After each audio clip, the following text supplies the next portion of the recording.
আসসালামু আলাইকুম রহমতুল্লাহ। প্রিয় শিক্ষার্থী বন্ধুরা, আশা করি সবাই ভালো আছো।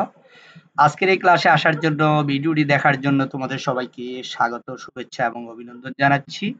প্রিয় শিক্ষার্থী বন্ধুরা, আমরা যথারীতি অষ্টম শ্রেণীর ডিজিটাল প্রযুক্তি বইয়ের ইতিমধ্যে আমরা শিক্ষণ অভিজ্ঞতা ১ থেকে ৪ পর্যন্ত বিভিন্ন যে বাড়ির কাজগুলো ছিল, দলগত কাজগুলো ছিল, এগুলার সমাধান পৃষ্ঠা অনুযায়ী আমরা সমাধান করে দিয়েছি।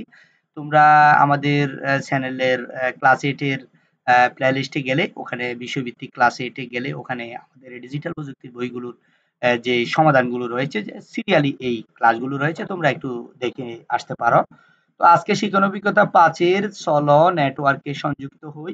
ইতিমধ্যে আমরা শিক্ষণ অভিজ্ঞতা ১ থেকে ৩ পর্যন্ত আলোচনা করেছি। আজকে সেশন হচ্ছে ৪ এবং পৃষ্ঠা নাম্বার সহ আছে। তোমরা প্লেলিস্টে গেলে, ক্লাস অষ্টম শ্রেণীর প্লেলিস্ট, ওখানে গেলে তোমরা বিস্তারিত পৃষ্ঠা নাম্বার অনুযায়ী এগুলো সমাধানগুলো দেখতে পারবা। তো আজকে আজকে খুবই গুরুত্বপূর্ণ একটি ক্লাস, যেটা হচ্ছে সেশন ৪ এর নেটওয়ার্কের কার্যক্ষমতা। নেটওয়ার্কের ক্ষমতাটা কি, নেটওয়ার্ক কতটুকু পর্যন্ত লোড নিতে পারে, কতটুক গ্রহণ করতে পারে, কতটুক সাপ্লাই দিতে পারে, নেটওয়ার্ক কিভাবে কাজ করে, হ্যাঁ? এই নিয়ে আজকে খুবই চমৎকার একটি ক্লাস হতে যাচ্ছে। খুবই বিস্তারিতভাবে আজকে আলোচনা করব। তো দেখো, এখানে আমরা একটু করে বইতে আসি। তোমাদের বই হচ্ছে বইয়ের ১০৮ পৃষ্ঠা, যদিও এখানে ১১৪ পৃষ্ঠা দেখাচ্ছে, তবে বইয়ের ভিতরে হচ্ছে তোমাদের ১০৮ পৃষ্ঠা। নেটওয়ার্কে তথ্য চলাচল সম্পর্কে তো আমরা জানলাম। এবার জানা যাক নেটওয়ার্কের কার্যক্ষমতার বিষয়। নেটওয়ার্ক কিভাবে চলাচল করে এর আগের পৃষ্ঠাগুলোতে আমরা জেনেছি, পৃষ্ঠা নাম্বার অনুযায়ী তোমাদের বইয়ে। তবে আজকে জানবো হচ্ছে কার্যক্ষমতার বিষয় নিয়ে। নেটওয়ার্ক আসলে তার ক্ষমতায় কতটুকু, কিভাবে সে তথ্য প্রদান করতে পারে, তথ্য গ্রহণ করতে পারে, তথ্য পাঠাতে পারে। আবারও চলো রাস্তার ব্যাপারে চিন্তা করি।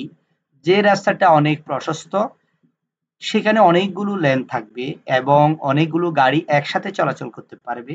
একটা রাস্তাটা যত বড় হবে, রাস্তাটাতে যতগুলো লাইন হবে, একসাথে অনেকগুলো গাড়ি চলতে পারবে। রাস্তা যত বড় হবে, যত বেশি লাইন থাকবে, তত বেশি গাড়ি খুব সহজে চলাচল করতে পারবে। কখনো জ্যাম হবে না, কখনো অ্যাক্সিডেন্ট হওয়ার সম্ভাবনা থাকবে না। যেটা আমরা গাড়ি দিয়ে উদাহরণ দিচ্ছি। রাস্তা যত বড় হবে, গাড়ি খুব সহজে দ্রুতভাবে চলাচল করতে পারবে। সবাই নিশ্চয়ই সে রাস্তাটি ব্যবহার করতে চাইবে দ্রুত চলাচলের জন্য। যে রাস্তাটি সবচেয়ে বেশি বড়, ওইটাই আমরা ব্যবহার করব। আমরা যখন গাড়ি চালাবো, মোটরসাইকেল চালাবো, বাস, ট্রাক, যেটা চালাই নাই কোনো, আমরা সবচেয়ে খেয়াল রাখবো হচ্ছে যে রাস্তাটি সহজ, যে রাস্তাটি হচ্ছে অনেক বড়, যে রাস্তাটিতে সহজে যাওয়া যায়, এগুলো আমরা ব্যবহার করার চিন্তা করি। ঠিক আছে? কিন্তু রাস্তা প্রশস্ত হওয়াই একমাত্র বিবেচ্য নয়। রাস্তাটিতে যদি জ্যাম থাকে, তাহলে সেই রাস্তা সবাই এড়িয়ে চলার চেষ্টা করবে। রাস্তা অনেক বড়, কিন্তু গাড়ি তো অনেক বেশি। গাড়ি অনেক বেশি হওয়ার কারণে রাস্তায় জ্যাম থাকে। তাহলে মানুষ এটা ব্যবহার করবে না। আসলে কোন রাস্তা দিয়ে সহজে যাওয়া যাবে, যেখানে জ্যাম থাকবে না, গাড়ি কম থাকবে, তাই না? এটা কিন্তু আমরা চিন্তা করি। কারণ সে রাস্তা ব্যবহার করে দ্রুত গন্তব্যে পৌঁছানো যাবে না। যেখানে জ্যাম বেশি থাকবে, এখানে কিন্তু দ্রুত তুমি যে গন্তব্যে যাওয়ার কথা, ওইটাতে যেতে পারবো না, পারা যাবে না। কিন্তু সহজ হচ্ছে যেখানে কম জ্যাম, কম গাড়ি, কম রাস্তাও বড়, ওইটা আসলে সবাই ব্যবহার করে। আবার দেখা গেল খুব প্রশস্ত রাস্তা, জ্যামও নেই, কিন্তু রাস্তার অবস্থা কোয়ালিটি ভালো নয়। কিন্তু জ্যাম নাই, গাড়িও কম, রাস্তা অনেক বড়, কিন্তু রাস্তার কোয়ালিটি ভালো না। রাস্তাতে অনেকগুলো গর্ত, রাস্তা ভাঙ্গা, হ্যাঁ, উঁচু নিচু গর্ত, উঁচু নিচু, একটু পর পর ভাঙ্গা, প্রবল ঝাঁকুনি লাগে, হ্যাঁ? তারপরে পণ্য ক্ষতিগ্রস্ত হতে পারে, যাত্রীদের সমস্যা হতে পারে। সেরকম রাস্তাও আমরা এড়িয়ে চলার চেষ্টা করব। কেমন? তো রাস্তাটা অনেক বড়, কিন্তু গাড়ি ঘোড়া কম, জ্যাম নেই, ভালো কথা। কিন্তু এই রাস্তাটা হচ্ছে ভাঙ্গা, তারপরে হচ্ছে উঁচু নিচু পাহাড়, হ্যাঁ? এখানে যদি কোনো মালামাল নিতে যায়, তাহলে মালামালের ক্ষতি হতে পারে। যাত্রীরা অনেক সমস্যা হতে পারে। যাত্রী বিরক্ত বোধ করবে। উঁচু নিচু রাস্তা, পাহাড়, ভাঙ্গাচুরা এবং রাস্তায় পানি, তাই না? এরকম রাস্তাও আমরা কিন্তু এড়িয়ে চলবো। একটি কম্পিউটার নেটওয়ার্কের কার্যক্ষমতা বা গুণাগুণ বিচার করার ক্ষেত্রে এই ধরনের সমজাতীয় দিকগুলো বিবেচনায় নেওয়া হয়ে থাকে। যেরকম রাস্তার মতো যে উদাহরণগুলো দিয়েছি, ভাঙ্গাচুরা, তারপর অনেক রাস্তা প্রশস্ত কিন্তু জ্যাম নেই। আবার হচ্ছে রাস্তা বেশি, জাম বেশি, গাড়ি ঘোড়া বেশি, এটা আমরা এড়িয়ে চলি। সেরকম রাস্তার সাথে আমরা নেটওয়ার্কের কিন্তু একটা তুলনা করতে পারি, একটা চিন্তা করতে পারি। যেমন ধরো, প্রতি মিনিটে গড়ে কতটি গাড়ি রাস্তা দিয়ে যেতে পারে, সেই হারের সাথে নেটওয়ার্কের ব্যান্ডউইথ, অর্থাৎ প্রতি সেকেন্ডে গড়ে কত বিট বা বিট বা অবলিক সেকেন্ড ডাটা সে নেটওয়ার্কে চলাচল করতে পারে। আমরা এটা চিন্তা করি প্রতি সেকেন্ডে কতগুলো তথ্য পাঠানো যায়, কতগুলো তথ্য চলাচল করতে পারে ওই রাস্তা দিয়ে, ওই নেটওয়ার্কের তার দিয়ে, সেটি তুলনা করা যেতে পারে। আবার রাস্তার ধারণ ক্ষমতা বা ক্যাপাসিটি সর্বোচ্চ যতই হোক না কেন, বিভিন্ন কারণে যেমন দুইটি গাড়ির মধ্যে নিরাপদ দূরত্ব রাখা, ঠিক তত সংখ্যক গাড়ি চলাচল করতে পারবে না। রাস্তা যত বড় হোক কিন্তু রাস্তার দূরত্ব অনুযায়ী, রাস্তার প্রশস্ততা অনুযায়ী কয়টা গাড়ি যেতে পারবে, একটা গাড়ির সাথে একটা দূরত্ব কতটুকু থাকবে, এগুলো কিন্তু আমাদেরকে চিন্তা করতে হয়। সেরকম নেটওয়ার্কের ক্ষেত্রেও ব্যান্ড উইথ যাই হোক না কেন, প্রকৃত অর্থে প্রতি সেকেন্ডে গড়ে কত বিট বা সেকেন্ড ডেটা সেই নেটওয়ার্কে চলাচল করতে পারে, সেটিকে বলা হয় নেটওয়ার্কের থ্রুপুট। ঠিক আছে, তাহলে এই নেটওয়ার্কটাকে আমরা বলতে পারি যেটা কত সেকেন্ডে কত বিট তথ্য আদান প্রদান করতে পারে, ওই রাস্তা দিয়ে, নেটওয়ার্কের ওই রাস্তা দিয়ে তথ্য যেতে পারে কত দ্রুত সময়ের ভিতরে, এই নেটওয়ার্কটিকে বলা হয় থ্রুপুট। ঠিক আছে, এরপরে আসো আমরা একটা ছবি দেখি এখানে, যেখানে দেখো ব্যান্ডউইথ যেটাকে আমরা বলতেছি 24টি গাড়ির সমান জায়গা। এখানে এই 24টি গাড়ি আছে, দেখো প্রত্যেকটা গাড়ির সাথে কিন্তু লেগে লেগে আছে। ঠিক আছে, লাইন ধরি যদিও আছে কিন্তু ডাইনে বামে কিন্তু কোনো জায়গা নেই, একেবারে মানে খুব চাপাচাপি করে গাড়িগুলো যাচ্ছে, দেখো একটার সাথে একটা লাগানো। তো এই গাড়িগুলো যদি একসাথে এই রাস্তার ভিতরে যদি যায়, এই রাস্তাটি কি এই গাড়িগুলো কি খুব সহজে গন্তব্যে যেতে পারবে? না, আস্তে আস্তে আস্তে আস্তে স্লো স্লো করে যেতে হবে। কিন্তু একটা গাড়ির ভিতরে একটা গাড়ির কোনো দূরত্ব নেই, একটার সাথে একটা লেগে আছে, আস্তে আস্তে করে যাচ্ছে। ঠিক আছে, এইটা মনে ধরো ব্যান্ডউইথ। ঠিক আছে, কিন্তু যদি গাড়ি যদি কম থাকতো তাহলে কিন্তু দ্রুত গাড়িগুলো যেতে পারতো, কিন্তু গাড়ি এখানে অনেক বেশি, এই জন্য এখানে কিন্তু কোনো জায়গায় নেই, যাওয়ার কোনো রাস্তা নেই, একেবারে স্লো করে আস্তে আস্তে অনেক জ্যামের ভিতর দিয়ে যেতে হচ্ছে। এরপরে দেখো এখানে আমরা গাড়ি দেখতেছি 24টি গাড়ি, কি ঘেঁষাঘেঁষি করে যাচ্ছি, অনেক জ্যামের ভিতরে যাচ্ছি, অনেক বিরক্তকর একটা পরিবেশ। আর এখানে দেখো, এখানে যে গাড়িগুলো যাচ্ছে এটা মূলত এর আগে যে গাড়িটা দেখাচ্ছি আমরা, 24টি গাড়ি একসাথে যাচ্ছে খুব চাপাচাপি করে, খুব একটার সাথে একটা লেগে লেগে, এটাকে আমরা কল্পনা করতে পারি ব্যান্ডউইথের মতো, মানে আস্তে আস্তে যাচ্ছে। আর এখানে যে ছবিটা দেখতে পাচ্ছি, এই ছবিটাকে আমরা যেটা বলতে পারি যে থ্রুপুট, যেটা নিরাপদ দূরত্বে 18টি গাড়ি রাখা সম্ভব হয়েছে। এখানে এই রাস্তা দিয়ে 18টি গাড়ি যাচ্ছে, একটা গাড়িটার সাথে দেখো একটার সাথে একটা দূরত্ব রয়েছে, কোনো চাপাচাপি নেই, কোনো জ্যাম নেই, গাড়ি দ্রুত যাচ্ছে। এটাকে আমরা বলে থাকি থ্রুপুট, মানে নিরাপদ দূরত্ব বজায় রেখে দ্রুতভাবে গাড়িগুলো নির্দিষ্ট সময়ের ভিতরে এবং খুব দ্রুতভাবে নির্দিষ্ট গন্তব্যে এসে পৌঁছে যাচ্ছে। তো প্রিয় শিক্ষার্থী বন্ধুরা, এটা রাস্তার উদাহরণ ব্যবহার করে ব্যান্ডউইথ ও থ্রুপুটের তুলনা আমরা দেখাইলাম। এরপরে আসো ব্যান্ডউইথ ও থ্রুপুট ইত্যাদির মতো নেটওয়ার্ক ও সংশ্লিষ্ট আরো কিছু শব্দ চক 5.5 এর বাম পাশে অর্থ সহ দেওয়া আছে, আমরা এগুলো এরপরে এটা দেখব। আর চকটির ডান পাশে রয়েছে রাস্তায় গাড়ি চলাচলের সম্পর্কিত কিছু ঘটনার বর্ণনা, এটা আমরা সামনের দিকে পড়তেছি। তো পরের পৃষ্ঠার চক 5.5 বাম পাশের শব্দগুলোর অর্থ পড়ে কোন শব্দটি ডান পাশের কোন ঘটনার সাথে মিলে এসো তা বের করার চেষ্টা করি। এরপরে আসো আমরা একটু করে চেষ্টা করব এটা কিভাবে একটার সাথে একটা মিলে যায়, এটা করে আমরা একটু করে কি করব, চেষ্টা করব। একটু করে দেখো তোমরা এটা কিভাবে মিলা যায়, একটার সাথে একটা ব্যান্ডউইথের ক্ষেত্রে কিভাবে একটা চকের সাথে একটা চক কিভাবে মিলে, দেখো কোনটার সাথে কোনটা মিল আছে আমরা একটু করে দেখি। এখন যেটা দেখতে পাচ্ছি এটা ব্যান্ডউইথ, ঠিক আছে, নেটওয়ার্কের ক্ষেত্রে আর রাস্তার ক্ষেত্রে কোনটার সাথে কোনটা মিল থাকবে, ব্যান্ডউইথটা কোনটার সাথে মিলবে আমরা একটু করে দেখি। প্রতি সেকেন্ডে গড়ে সর্বোচ্চ যত বিট অবলিক সেকেন্ড ডাটা চলাচল করতে পারে, তাহলে এটার সাথে কোনটা মিলবে দেখো তো, আমরা একটু করি। এটার সাথে ব্যান্ডউইথের সাথে মিলবে এটা, দেখো প্রতি মিনিটে গড়ে সর্বোচ্চ কতটি গাড়ি রাস্তা দিয়ে যেতে পারে, এই ব্যান্ডউইথের সাথে এটা মিলে যাবে, যেটা প্রতি মিনিটে কতটি গাড়ি এই রাস্তা দিয়ে চলাচল করতে পারবে, এটার সাথে এই ব্যান্ডউইথের সাথে মিল রয়েছে এই কথাটি। ঠিক আছে, যেটা হচ্ছে রাস্তার ক্ষেত্রে। আচ্ছা যাক, এরপরে আসে হচ্ছে থ্রুপুট। নেটওয়ার্কের প্রকৃত ডেটা পরিবহনের হার, বিভিন্ন কারণে এর হার ব্যান্ডউইথের থেকে কম হয়। আসলে এবার এটার সাথে আমাদের কোনটা মিলতে পারে দেখি একটু করে। এটার সাথে আমাদের কোনটি মিলতে পারে দেখি। এটা প্রতি মিনিটে গড়ে কার্যত কতটি গাড়ি রাস্তা দিয়ে যেতে পারে সে হারকে নির্দেশ করে। এখানে হচ্ছে প্রতি সেকেন্ডে, প্রতি মিনিটে। এটা হচ্ছে প্রতি মিনিটে সর্বোচ্চ কতটি গাড়ি রাস্তা দিয়ে যেতে পারবে, আর এটা হচ্ছে প্রতি মিনিটে গড়ে কার্যত কতটি গাড়ি রাস্তা দিয়ে যেতে পারে সে হারকে নির্দেশ করে। কেমন? এরপরে আসে হচ্ছে ডিলে। ডিলে মানে হচ্ছে বিলম্ব। কেমন? ডিলে। তো এটা হচ্ছে নেটওয়ার্কের এক পয়েন্ট মানে প্রান্ত থেকে আরেক পয়েন্টে ডেটা সাধারণত প্রথম বাইট পাঠানোর জন্য যে সময় প্রয়োজন হয়। একটা নেটওয়ার্কের মাধ্যমে এক প্রান্ত থেকে আরেক প্রান্তে আমি যে একটা ডাটা পাঠাবো, আমি যে একটা তথ্য পাঠাবো, একটা তথ্য প্রদান করব, এটা কতটুকু সময় লাগতে পারে? ঠিক আছে, সাধারণত প্রথম বাইট কত বাইট লাগতে পারে? এটা কোনটার সাথে কোনটা মিল আছে আমরা একটু করে দেখি। এটা হচ্ছে পরপর অনেকগুলো গাড়ি শহরের এক পাশ থেকে একসাথে চলতে শুরু করলে প্রথম গাড়িটি শহরের অন্য পাশে পৌঁছাতে সেই সময় লাগে।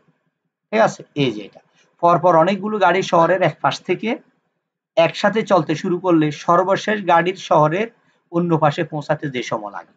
তাহলে এখানে আস্তে আস্তে যাবে, কারণ রাস্তা যদি ছোট হয়, রাস্তা যদি ভাঙাচোরা হয়, ঠিক আছে, রাস্তা যদি তারপরে অনেকগুলো গাড়ি হয়, জ্যাম হয়, তাহলে সময় তো লাগবে, আস্তে আস্তে করে যেতে হবে। এরপরে আসে হচ্ছে নেটওয়ার্ক কনজেকশন। কনজেকশন এখানে ধারণ ক্ষমতার চেয়ে বেশি ডাটার উপস্থিতি, যেটা এক সেকেন্ডে যে বাইটটা যাবে সেখানে যদি তার ধারণ ক্ষমতা হচ্ছে যতটুক, এর চেয়ে বেশি ডাটা যদি পাঠাতে যায়, এর ফলে ডেটা হারিয়ে যাওয়া, দেরিতে পৌঁছা ইত্যাদি পরিস্থিতির সৃষ্টি হয়। আমরা সাধারণভাবে আমরা জানি কোনো আহ, একটা বক্সের ভিতরে যদি মনে করো 1 কেজি ধরনের কোনো ফল আটবে, সেখানে যদি আমি 5 কেজি দিই তাহলে সে পারবে না। তুমি ধরো 5 কেজি 10 কেজি তুমি মাথায় নিতে পারো, ওজন সহ্য করতে পারো, 5 কেজি ওজন মাথায় নিতে পারো। তোমাকে যদি 20 কেজি দেওয়া হয় তাহলে তুমি পারবে না, তাহলে তোমার কষ্ট হয়ে যাবে। এই ধরনের এই নেটওয়ার্কটা বোঝানো হয়েছে, যেখানে নেটওয়ার্কের যে রাস্তা দিয়ে নেটওয়ার্কটা যাবে, যে তার দিয়ে যাবে, এটা যদি সহজ হয়, এটা ডাটা নেওয়ার যে ক্ষমতাটা যদি থাকে, তাহলে এটা সহজ হবে, না হলে কিন্তু এটা সহজ হবে না। এটা কিন্তু আহ, কি বলে আস্তে আস্তে হবে, যেটাকে বলি আমরা স্লো হবে। কেমন? তাহলে আমরা এটা পড়েছি। তারপর হচ্ছে নেটওয়ার্ক কনজেশন বলতে আমরা যেটা বুঝেছি সেটা হচ্ছে ট্রাফিক জ্যাম।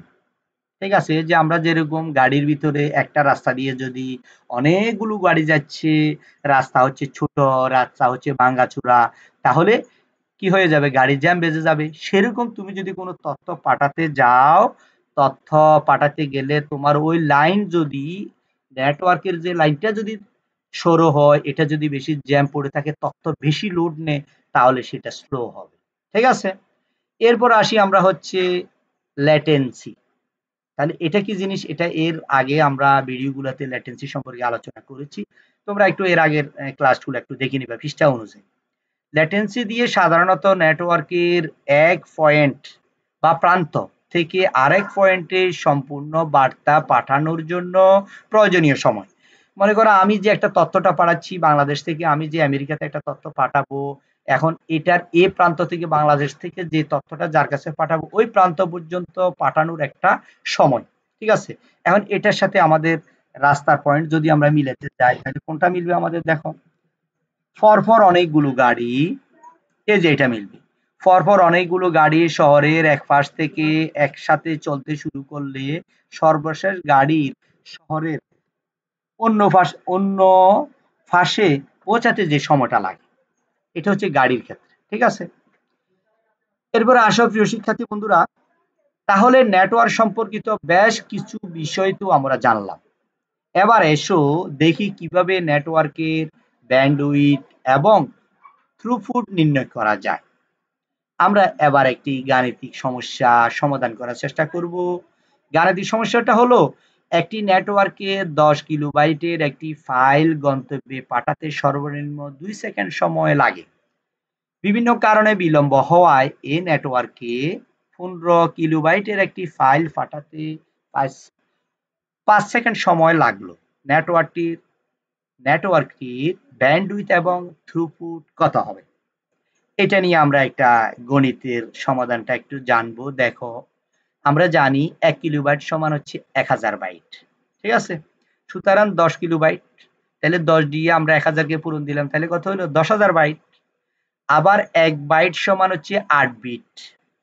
সুতরাং 1000 10000 বাইট সমান 10000 পূরণ 8 বিট, তাহলে 80000 বিট হচ্ছে। অর্থাৎ 10 কিলোবাইট সমান হচ্ছে 80000 বিট।